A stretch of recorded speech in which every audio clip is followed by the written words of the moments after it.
deixa eu falar um pouco para vocês como é que vai ser a minha, como é que eu vou tentar conduzir o que eu preparei para conversar com vocês, tá?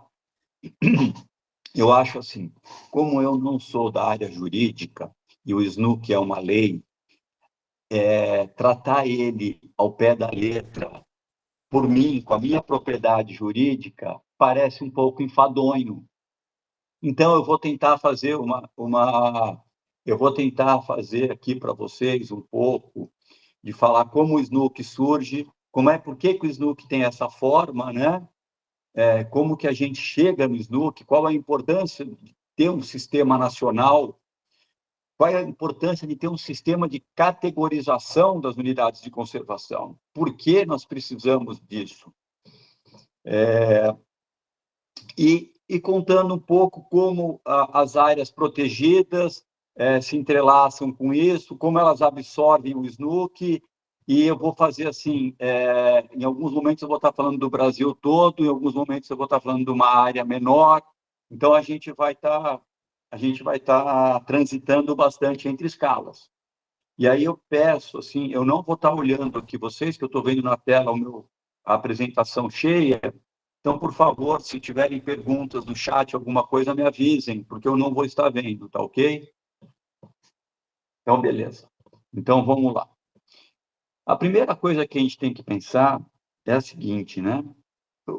Um sistema que vai falar não exclusivamente, mas principalmente sobre as unidades de conservação. As unidades de conservação, por quê? Porque outras áreas também protegidas não são unidades de conservação, como os territórios indígenas, como o Carlos citou, as reservas legais, as áreas de proteção permanente. Então, existem diferentes tipos de proteção de áreas protegidas, além das unidades de conservação. Hoje em dia, as unidades de conservação, cada vez mais, elas têm um papel muito importante na conservação da biodiversidade, numa escala global e numa escala nacional também. Tá? Agora, assim, esse papel não é, de forma alguma, exclusiva das unidades de conservação. Como eu estava falando para vocês há pouco, os territórios indígenas, recentemente saiu um trabalho mostrando que mais de 50% das espécies de primatas do mundo estão protegidas de maneira bastante eficaz pelos territórios indígenas. Olha que bacana, né, isso. Então, a gente vai estar olhando um pedaço muito importante, né? E esse pedaço muito importante, o que a gente vai estar falando aqui é que a melhor forma que nós, né, da nossa sociedade, assim, urbanizada, não só ocidental, oriental também, encontrou para promover a conservação da biodiversidade até esse momento. A gente não conhece outro método que conserve a biodiversidade de maneira mais eficaz do que a criação de unidades de conservação. Veja bem, estou dizendo da parte da nossa propriedade. Os territórios indígenas são diferentes. E vejam como o Carlos colocou, né? A fragilidade das coisas todas, porque agora, frente aos câmbios climáticos, às mudanças climáticas, a gente fica com uma super incógnita sobre o quanto que a gente vai conseguir ficar imune a isso. E se vocês olharem aqui, pessoal, vejam só que a gente está falando de um investimento bastante expressivo numa escala global, né? 15% da superfície terrestre está embaixo de algum tipo de proteção, em áreas que são reconhecidas como áreas protegidas pela União Internacional de Conservação da Natureza, a IUCN, né? Isso é um capital, seria o quê? Seria um quarto do apartamento, quase, não é, Carlinhos? Numa escala global. Agora, se a gente olha no Brasil, por exemplo, vejam só, pessoal, as terras indígenas têm uma cobertura maior que as unidades de conservação, né? E os quilombos ainda estão num momento de muito reconhecimento e provavelmente a gente vai aumentar esses números, mas eles vão se manter ainda, eu acredito, mais distantes das unidades de conservação e dos territórios indígenas. Mas quando a gente olha esses números, pessoal, a gente está falando de 1/4 do Brasil.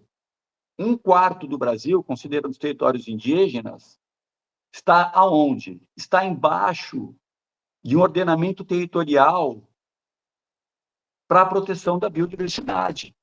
Isso é incrível. Isso também é o copo meio vazio e o copo meio cheio, porque aí vem uma grande oportunidade para a gente. Porque o fato de a gente ter uma parte do território dedicada à proteção da biodiversidade não quer dizer que ela está sendo efetiva, não quer dizer que está sendo manejada adequadamente. A pergunta é, será que a gente tem uma mão de obra, numa escala nacional, para manejar adequadamente esse tamanho de território? Então, vejam só, pessoal, olha, eu vou adiantar um pouquinho a carruagem, tá? Eu vou falar para vocês que o SNUC foi criado no ano de 2000, tá? Ele é publicado em 2000. Aí, vejam só esse artigo que saiu já faz alguns anos, né? Faz mais de 10 anos, não é um artigo novo, mas eu acho ele muito interessante para a gente pensar, porque vejam só, que o que esse artigo fala? Ele fala que entre o ano de 2003 e o ano de 2009, pessoal, vai vendo, o SNUC é decretado em 2000. O Brasil criou 74% das unidades, das áreas protegidas do mundo. O Brasil sozinho, em uma década, criou 75% das unidades de conservação do mundo. Obviamente, isso vem muito na Amazônia, que teve uma ampliação gigante, né, do sistema de áreas protegidas, por outros motivos que não exclusivamente o SNUC. Mas fica uma pergunta, o SNUC, na verdade, ter o SNUC foi fundamental para a gente poder ter esse avanço, porque esse avanço na Amazônia, ele foi todo baseado e ele foi discutido durante décadas, quais as categorias que receberiam apoio ou não para a criação e para a manutenção. E isso só pôde ser decidido e só se pôde avançar com o quê? Com a publicação do SNUC, tá? Esse é um número muito importante para a gente. Então, o que a gente tem aqui no Brasil, quando a gente para olhar, é um vasto território para trabalhar com conservação, né? E é claro que ainda a gente precisa de mais, porque quando a gente olha para outros locais, a gente vai ver que alguns biomas são muito mais desfavorecidos do que outros, né? Que não existe um balanço entre os diferentes biomas. Vejam só, esses dados eu peguei faz 2 dias do Cadastro Nacional de Unidades de Conservação. Então, teoricamente, eles são bastante atualizados, né? E eles falam o seguinte, vejam só, o Brasil tem, em áreas de proteção integral, 6% em proteção integral, e da área do bioma marinho, 3,31%. Então, na verdade, são números bem menores e que estão aquém ainda, eles são aquém do que a gente busca. Mas como que a gente busca? O que a gente busca? Gente, a gente busca os acordos, como o Carlinhos colocou. O Brasil é signatário de vários acordos internacionais onde se estabelecem metas de conservação, o papel dos países. E quando você participa de um tratado, você assume essas responsabilidades de atingir essas metas. Então, a gente ainda não atingiu essas metas de proteção integral, né? E essas metas que o Brasil tem assumido, não adianta a gente só proteger a Amazônia e não proteger a Caatinga. Essas metas são regionalizadas, né? A gente tem que ter no nosso sistema de unidades de conservação a representação da nossa biodiversidade, como o Carlinhos mostrou na apresentação dele. Não são todas as espécies que estão em todos os lugares, tá? E a hora que a gente vê o sistema vejam só, o sistema de uso sustentável, como ele é praticamente, pessoal, em termos territoriais, o dobro do sistema de proteção integral, né? Então, ali eu estou 6, aqui eu estou 12, praticamente, né? 11,9, e do marinho, então, nem se fala. E a pergunta é, por quê? A gente vai ver um pouco mais adiante. Vejam só, aqui eu fiz uma análise um pouco dessa regionalização, né? Olha só as áreas de proteção integral, como é que está essa distribuição. A Amazônia tem quase 10%, 9,8%, né? Em proteção integral. Enquanto aqui, ó, quando está clicado aqui, esse quadrado escuro quer dizer que essa consulta é em relação a esse tipo de unidade, tá? Aqui abaixo vai ser o uso sustentável. Olha só que bacana. A Amazônia, ela tem um papel muito importante, e isso vai ficar muito claro para vocês daqui a pouco. Eu espero que isso seja uma boa conversa que a gente tenha sobre isso, para a gente enxergar como existem os domínios geopolíticos. Os domínios geopolíticos são muito importantes na conservação. Olha, a Amazônia tem quase 18% em áreas de uso e quase 10%. Poxa, incrível, que cenário. A Amazônia tem uma modernidade nisso muito grande, mesmo frente às ameaças que ela encontra, com todas essas regressões que a gente acabou tendo nesse último ano de uma série de conquistas que a gente já tinha tido. No Cerrado, já é uma situação menos expressiva, né? Existe uma necessidade muito grande de ampliar o sistema de proteção integral. Na Caatinga, mais ainda, vejam só, a Caatinga tem 2,27%. É o armário mesmo, né, Carlinhos? É o armário, cara. É o armário. E a hora que a gente olha, a Caatinga tem 6,54% de áreas de uso sustentável, que eu vou dar um foco nelas para vocês, para a gente conversar um pouco sobre o que são essas áreas, que o professor Carlos já chamou a atenção no slide dele. Vamos ver aqui os outros biomas novos, né? Mata Atlântica, 2% de proteção integral. Vejam só que a Mata Atlântica, ela está pior que a Caatinga. Não é incrível isso, pessoal? A Mata Atlântica, olha só aqui, ó, vou voltar aqui para a gente ver, esperar carregar ali, né? Carregou para vocês o da Caatinga? Caatinga é 2,27, né? Sim. Vamos ver, já foi para a Mata Atlântica? Não, Mata Atlântica ainda não. Será que... Por que não está? Agora foi. Poxa, foi agora. Né? Tá, legal. Então, olha só, a Mata Atlântica, com 2% de proteção integral, o Pantanal, 2,91%, e o Pampa, 0,5%, pessoal. Carlinhos, 1/3 do armário, o Pampa. É 1/3 do armário, o esforço em termos de proteção integral, né? E vejam só, mais uma vez, o sistema de uso sustentável, as unidades de conservação de uso sustentável, com uma expressão territorial maior, né? Bem maior, na verdade, olha lá.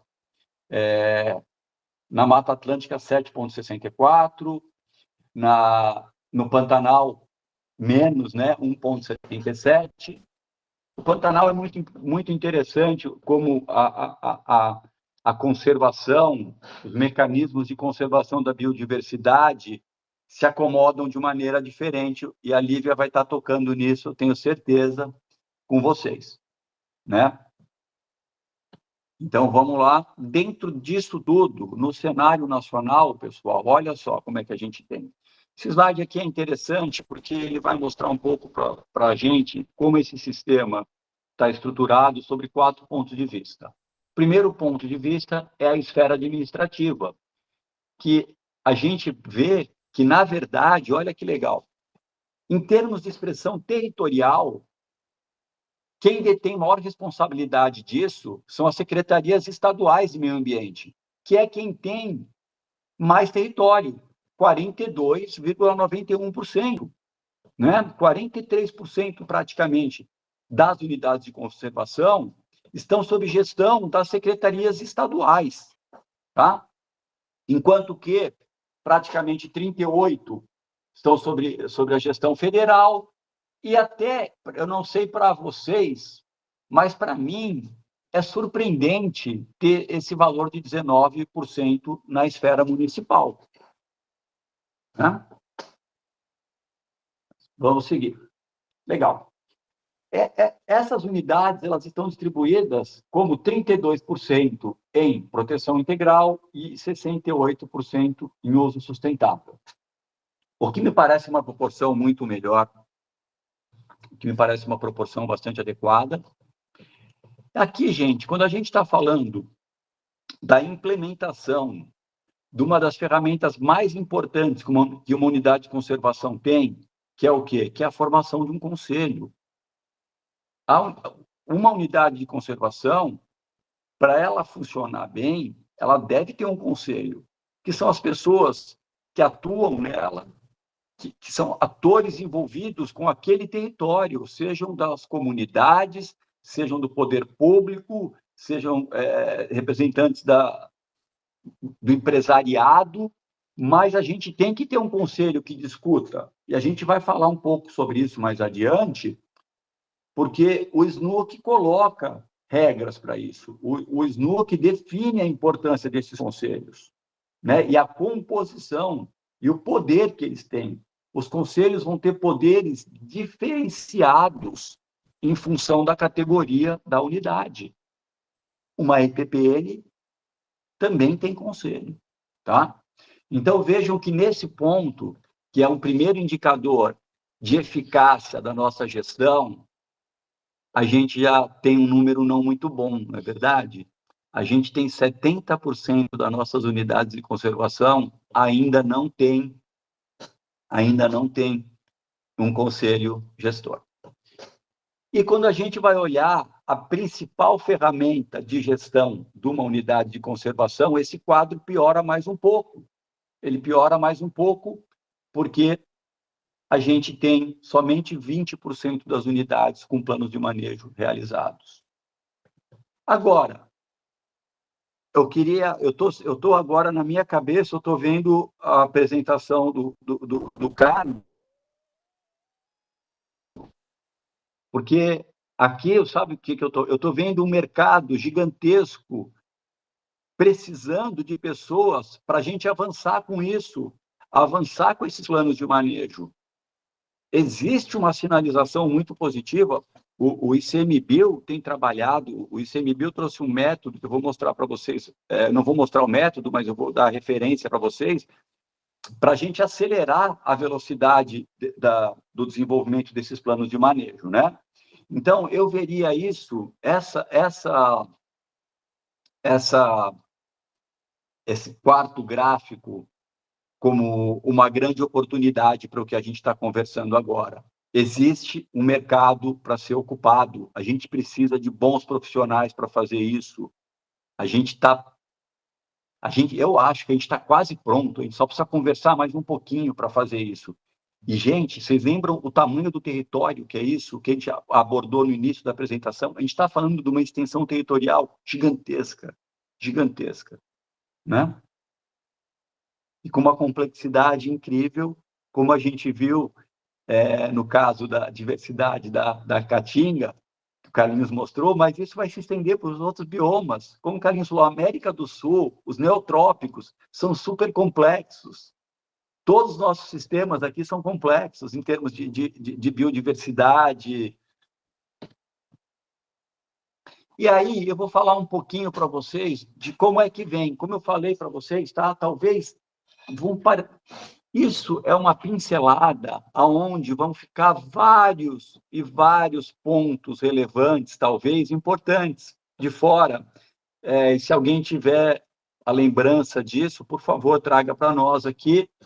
Eu procurei um pouco assim, vamos pensar de onde é que a gente vem para onde a gente está aqui hoje, né? Então, veja só, a primeira, parece que a primeira, pelo menos que eu achei, o primeiro apontamento de preocupação com o recurso natural que a gente teve aqui foi o Regimento do Pau-Brasil, 1605, né? Que tentava regular um pouco como é que era essa retirada do pau-brasil.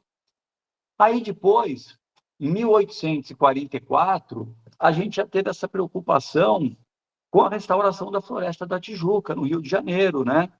Mas talvez muito mais voltada para quê? Para a manutenção dos mananciais de água.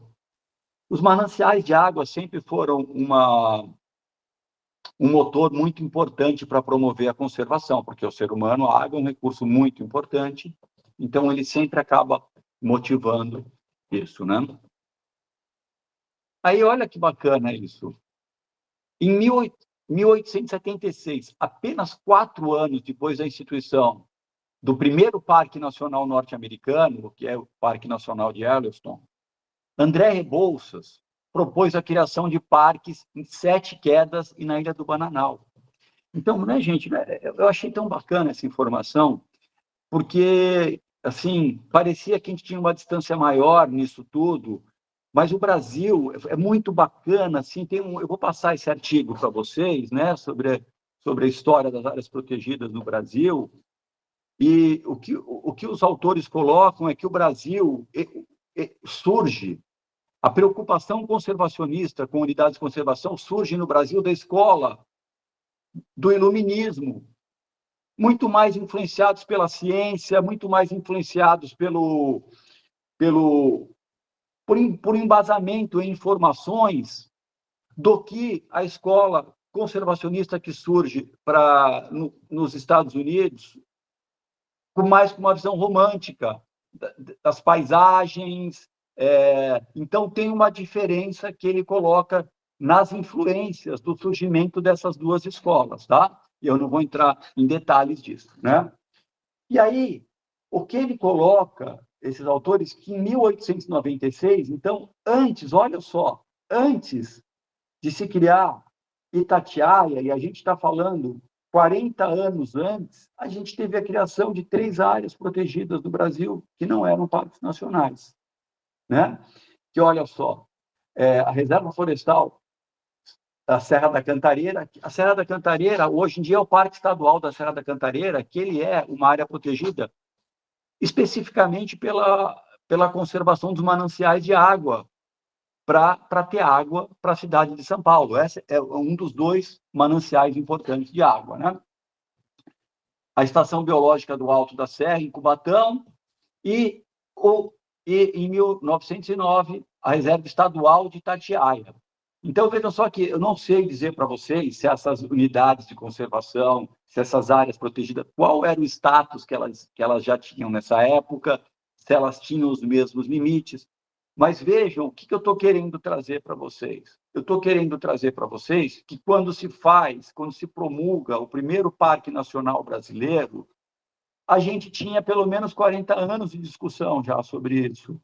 Então, essas coisas não acontecem instantaneamente, e a gente vai ter que manter essa discussão entre a academia, os gestores, a sociedade civil, para que as mudanças ocorram. E as mudanças, muitas vezes, elas não ocorrem imediatamente, tem que ter fôlego, pessoal. Por isso que é tão importante, eu estava dizendo aqui, ter essa sobreposição de gerações aqui, né? Ter o pessoal mais novo, que é quem vai carregar o piano daqui a pouco, porque todo mundo vai cansando e a gente tem que ter esse tempo junto para entendendo como é que pensava a geração anterior, o que era legal, o que já não serve mais, e avançando com isso.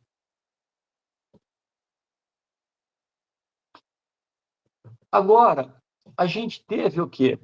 o Brasil teve uma outra parte muito importante em relação à proteção de áreas, em que não são unidades de conservação, mas foi os primeiros códigos florestais, né?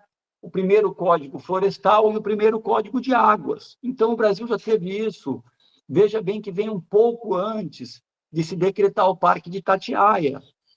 Então, já existia uma escola que estava olhando para os recursos naturais, já existia uma preocupação com a manutenção desses recursos e com os serviços que eles prestavam para a sociedade. A gente já estava reconhecendo, não de uma forma tão clara como hoje, eu vou até querer falar um pouco sobre isso, que a natureza já prestava uma série de serviços para nós, para a sociedade, e que eles eram valiosíssimos, né? Então, está aqui, esse código ele é retrabalhado em 1965, já, né, com a criação de áreas, e ele é retrabalhado agora mais recentemente, né? Mas os códigos florestais foram leis muito importantes, e praticamente era uma das poucas leis que a gente tinha que seriam aplicadas em todo o território nacional.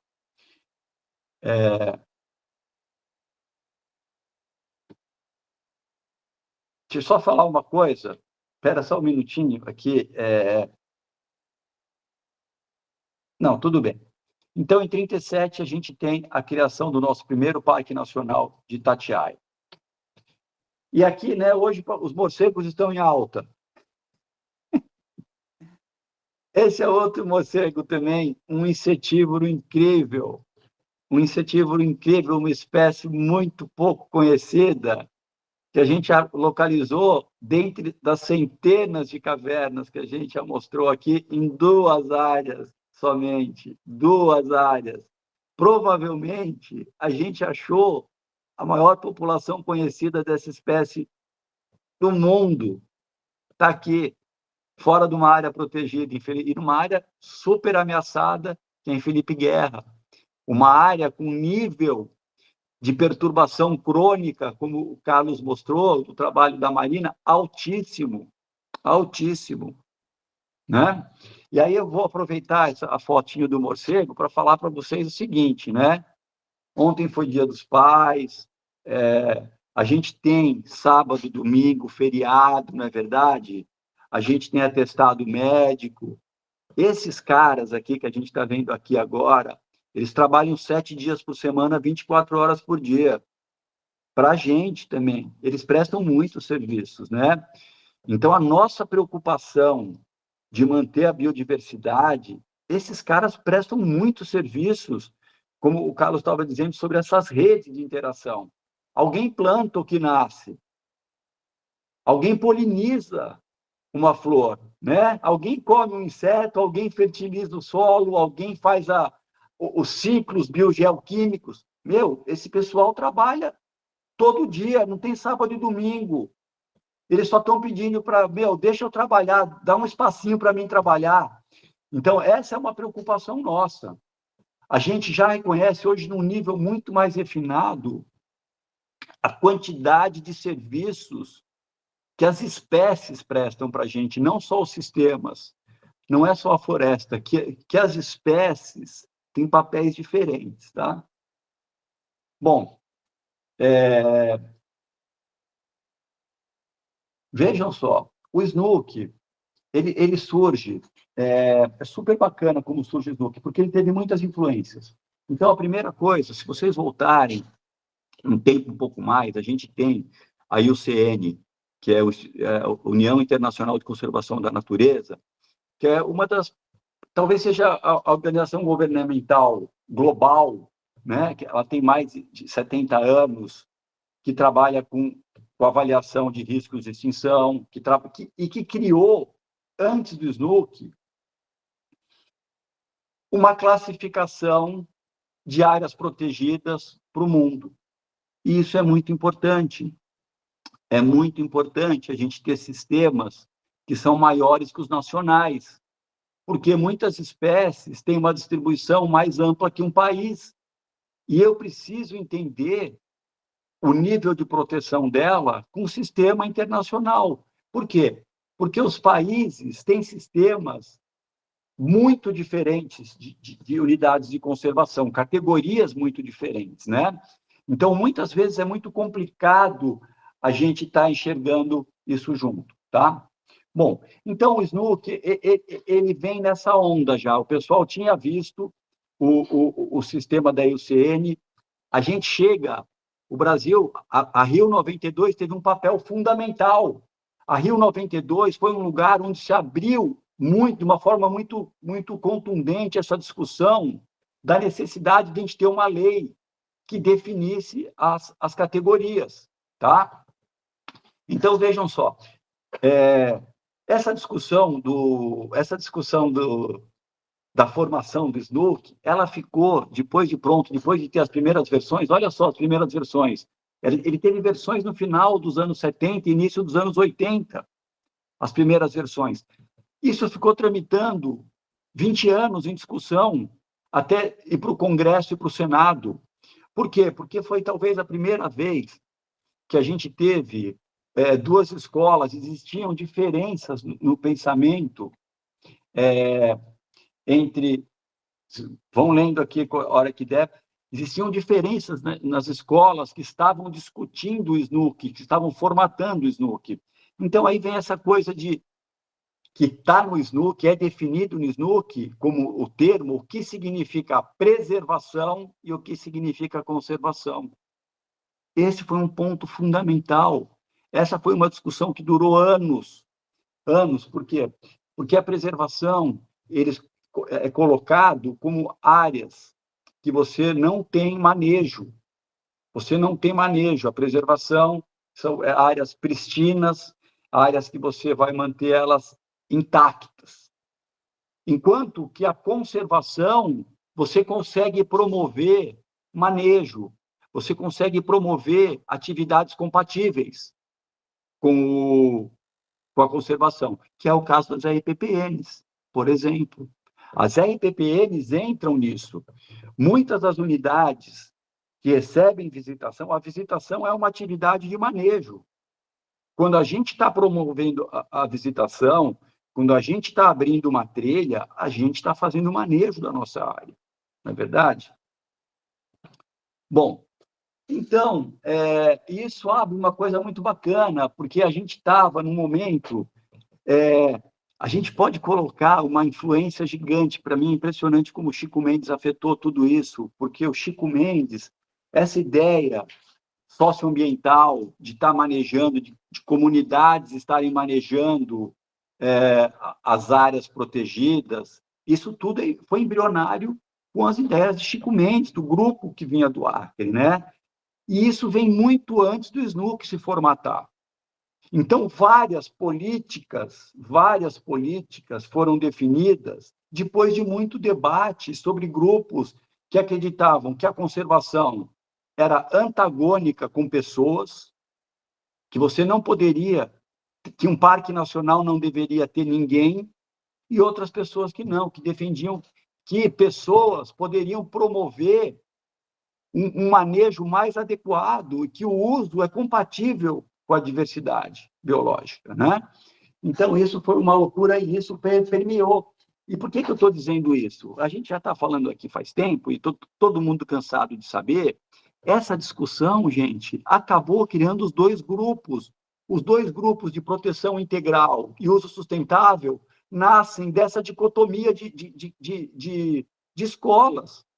De escolas que achavam que era incompatível ter pessoas nas áreas de conservação e outras pessoas que não. Então, uma das soluções foi, vamos ter categorias que abarcam esses dois pontos, né? Então, veja que barato. E isso foi uma discussão de mais de 10 anos para acomodar isso. Tá? Então, está aqui um pouquinho, né, da história do SNUC. Ele é publicado no ano de 2000, tá? Ele é publicado no ano de 2000, com o quê? Definindo, reconhecendo 12 categorias de unidades de conservação reunidas em dois grandes grupos, as unidades de proteção integral e as de uso sustentável.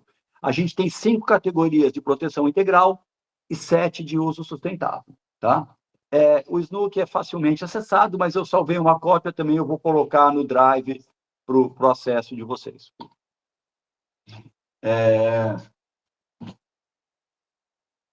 Então, o que a gente estava falando aqui, eu estava falando, né, que o Snook, possivelmente, pela primeira vez, ele acomoda essas duas visões, a preservacionista e a conservacionista. Esse embate que durou, desculpa, décadas. Bom, o Snook também traz para a administração... Um segundo, Dadão. Sim. Tem alguém querendo falar aqui, levantou a mão. Por favor.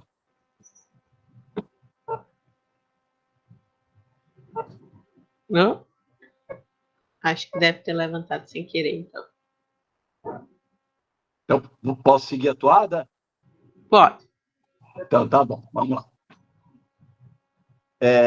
Uma outra coisa que, quando veio essa discussão, e você vai ter áreas de uso sustentável que envolvem manejo de pessoas que já residem nessas áreas, que são atores importantes antes da criação de uma unidade, você vai ter que ter participação social. O Snook define isso. O Snook define consulta pública. O Snook ele define a composição dos conselhos que vão discutir os fatos, as estratégias importantes para essa área. Olha que bacana, pessoal, é super bacana isso. É super bacana, né? E também uma nova gama de instrumentos de gestão territorial, porque aparecem outras figuras de ordenamento territorial com o Snook que não existiam anteriormente, né? O Brasil, a reserva da biosfera já existia, mas a gente traz para dentro da nossa lei, do nosso Sistema Nacional de Unidades de Conservação. A gente reconhece formalmente os corredores ecológicos. Existia um projeto muito grande de corredores ecológicos que não avançou. Ele avançou na Amazônia e na Mata Atlântica, né? Os mosaicos são reconhecidos também. Ele começa a determinar, ele determina como são os planos de manejo, os prazos para os planos de manejo, quais são as zonas que devem ter uma unidade de conservação, como que as ações devem ser gerenciadas dentro desse território. Porque o Código Florestal ele não vale para dentro de uma série de unidades de conservação. Porque o documento que rege uma unidade de conservação é o seu plano de manejo, ou o seu plano de gestão, como é chamado em alguns outros locais, tá? Isso é importante também, viu, gente? Só quero frisar aqui que a gente vai ter o Snook como sistema nacional, mas vários estados também têm os sistemas estaduais de unidades de conservação que definem uma série de pontos. O que é importante, pelo meu conhecimento jurídico, o que eu entendo é que sempre que você faz uma restrição numa esfera menor, né, ou seja, federação estadual, você só pode ser mais restritivo, você nunca pode ser menos restritivo. Então, é nesse sentido que as regulamentações estaduais têm que vir. Tá? Então, está aqui, a gente chega no Snook.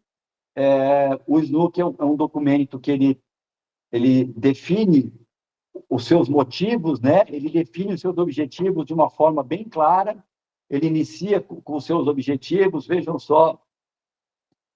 O primeiro, ele já abre com o objetivo de contribuir para a manutenção da diversidade biológica, dos recursos genéticos no território nacional e nas águas jurisdicionais, proteger as espécies ameaçadas, mas promover o desenvolvimento sustentável a partir dos recursos naturais, proteger recursos naturais necessários à subsistência de populações tradicionais.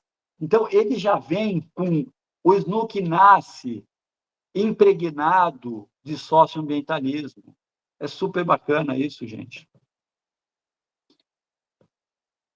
E aí, como eu estava falando, e vocês já reconhecem isso, né?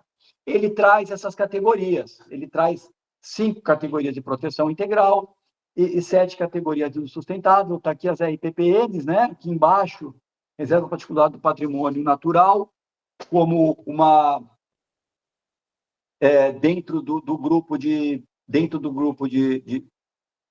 uso sustentável, e isso é uma coisa que ainda causa causa alguns conflitos ainda, né? Mas vamos lá.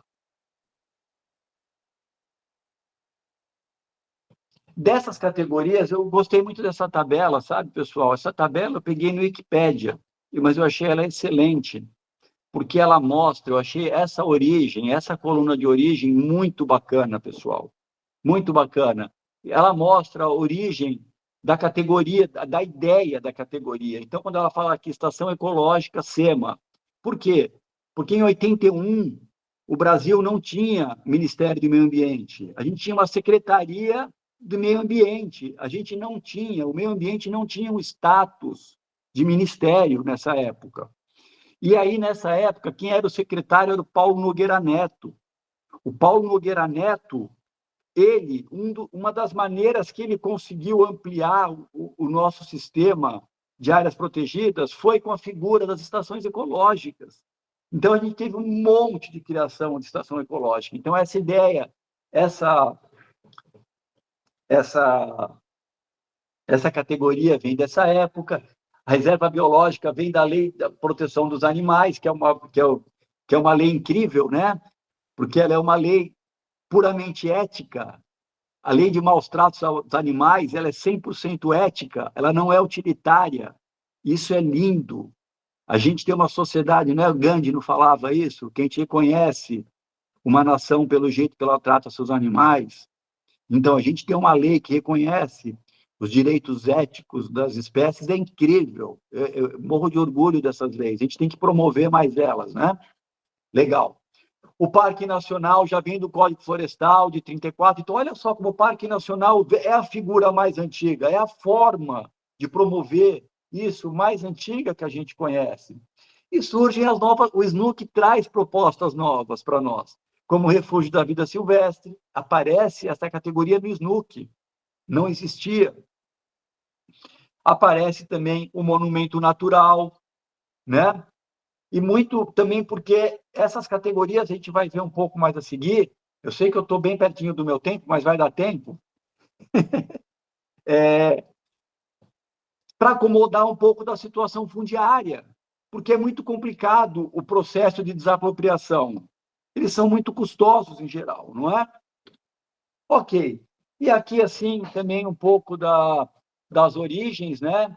Olha lá, área de proteção ambiental também. A área de proteção ambiental, a APA, que eu vou querer falar um pouquinho mais dela para vocês. Carlinhos, talvez eu precise mais 5 minutos para ir até 10h25. É possível? Tranquilo, tranquilo, Dan. Tá, beleza. Obrigado.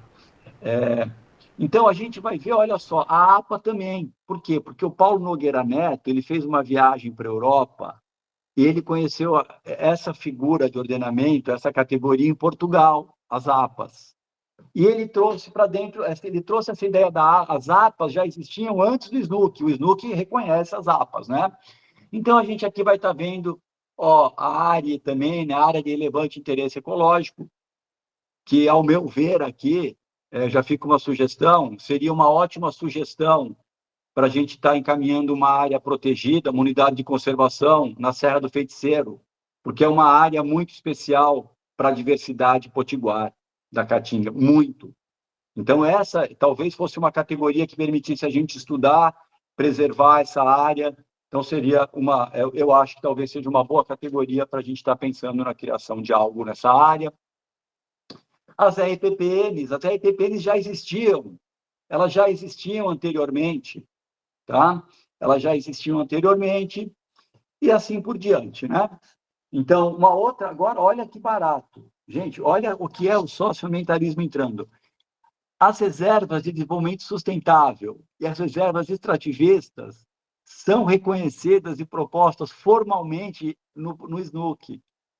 Que barato. Por quê? Porque também, ainda, embora a gente não tivesse o Ministério do Meio Ambiente, quem era a secretária era a Mária Alegretti, que era uma pessoa, ela é uma socióloga, que tem um trabalho muito estreito com a turma do Chico Mendes no Acre, então, que tinha uma ideia de uso sustentável super bacana, super moderna, e tudo isso percolou para o SNUC, né? Então, realmente, eu acho assim, foi uma discussão muito longa, e que trouxe frutos muito bacanas. Eu vou mostrar alguns gráficos muito simples aqui, que são frutos da dissertação do Daniel Rodrigo, Daniel Magalhães, né? O Daniel foi um aluno incrível.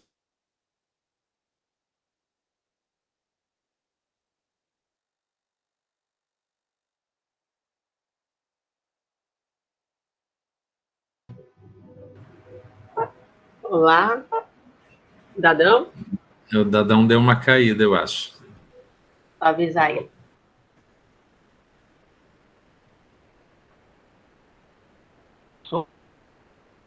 O Neto traz essa figura jurídica das APAs, tanto na Dadão, esfera... Dadão, só um pouquinho. Você, quando citou o Daniel, caiu a sua ligação. Ah, tá. Podia retomar Então, um pouquinho. vou retomar. Obrigado, Carlinhos.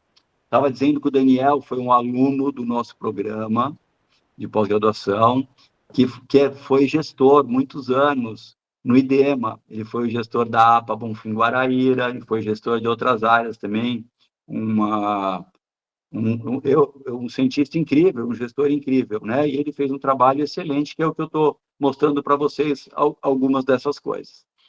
Então, vejam só, primeira linha aqui colorida, a gente tem a esfera federal, a esfera estadual e a esfera municipal. Vejam só que quando o SNUC chega, que é a linha pontilhada, esse sistema já está meio consolidado. Olha só, a esfera municipal é basicamente APA, basicamente.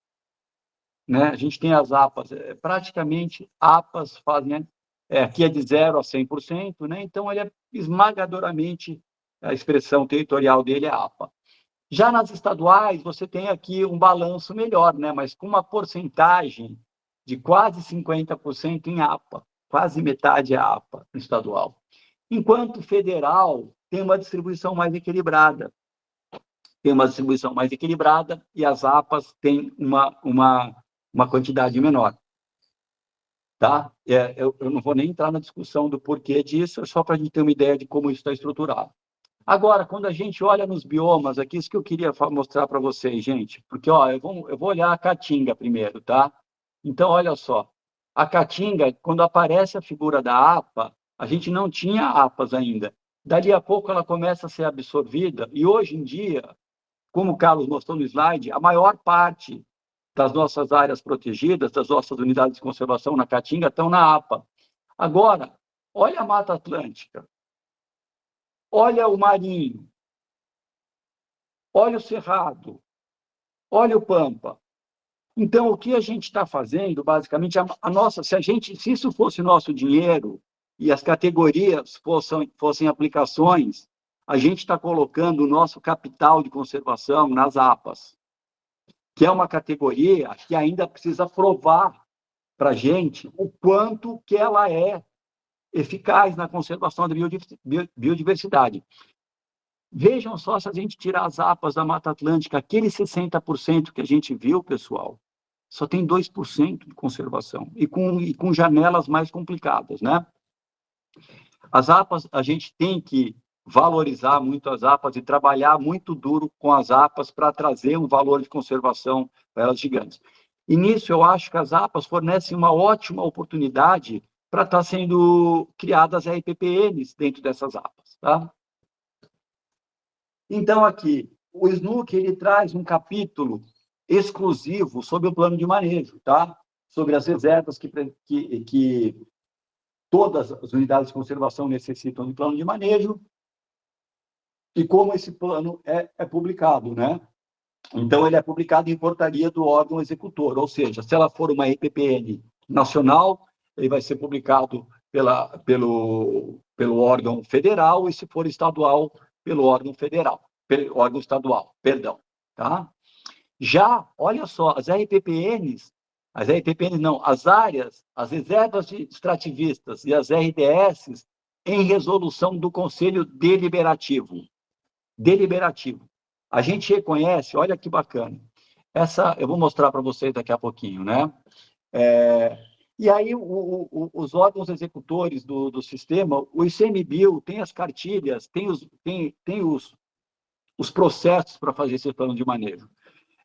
O ICMBio tem trabalhado, pessoal, muito duro nisso, porque alguns anos atrás, algumas décadas atrás, um plano de manejo demorava 10 anos. Eles eram repletos de detalhes, saía aqueles calhamaços gigantescos. Hoje em dia, a gente está tentando dinamizar isso, e já conseguiu se dinamizar. O ICMBio tem uma proposta de um método novo, né, que é esse aqui, ó, que é um roteiro metodológico para diversas unidades. Ele não é especificamente para a EPPN, mas que mostra esses pontos, né? Os pontos para a gente estar avançando de uma forma mais rápida. E ele reconhece essas zonas aqui, né? As zonas sem ou com baixa intervenção, zonas com média intervenção, zonas com alta intervenção e zonas com usos diferenciados. Né? Também não vou entrar em detalhe, essa cartilha vai estar sendo colocada para vocês no Drive, a gente pode conversar sobre ela em outro momento.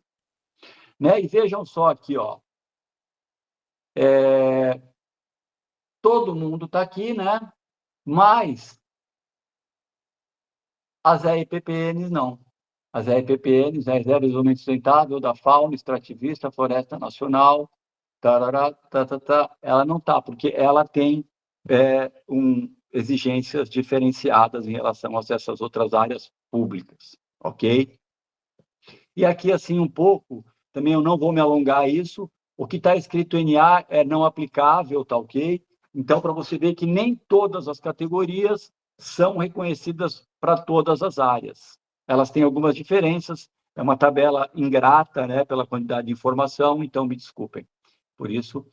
Aqui eu estou mostrando uma reserva, uma reunião na reserva PH Sul Purus, né, que eu trabalhei, e as decisões são assim. As decisões desses lugares são por votação, em plenárias, né? E você tem o conselho, e o conselho ouve as populações locais, então é uma receita incrível de se promover a conservação. É mais difícil, é mais demorado, mas eu acho que é mais duradoura, né? Aqui, para vocês terem uma ideia, então, vejam só aqui como é formado, assim, todas as categorias do SNUC, inclusive as EPPNs, têm conselhos consultivos, ou seja, o conselho não consegue, ele não define. Já para RDS e RESEX, o conselho é deliberativo. O que o conselho decidir tem que ser acatado. Para as outras áreas, não, para as outras categorias, ele é consultivo, né?